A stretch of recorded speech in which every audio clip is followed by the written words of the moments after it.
अस्सलाम वालेकुम। मेरा नाम है महनाज और मेरे चैनल का नाम है handy work with Niba vlogs. आज हम बना रहे हैं कुरान पाक का कवर। ये कुरान पाक का कवर पूरी यूट्यूब में किसी ने नहीं बनाया होगा। ये मेरा फ़र्स्ट आइडिया है।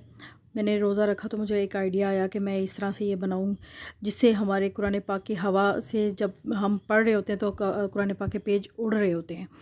एक तो ये चीज़, और एक ऐसी चीज़ कि आप इसमें 6 निशानियाँ अपनी लगा सकते हैं। जिस तरफ जैसे आप फर्स्ट साइड से पढ़ रहे हैं तो ये जैसे ये मैंने इलास्टिक लगाया है तो इसको आप यहाँ पे छोड़ दें, ठीक है। तो ये आपको पता चल जाएगा कि मैंने कहाँ तक इसको पढ़ा है। दूसरी चीज़, हम सूरतें पढ़ते हैं तो वहाँ पे ये जैसे यासीन सूरत है तो वहाँ पे यहाँ ये रख दें, ठीक है।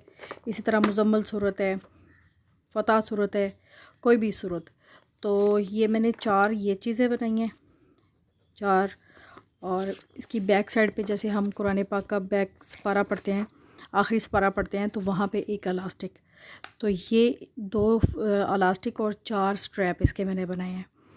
तो चलें ठीक है, इसको बनाना स्टार्ट करते हैं।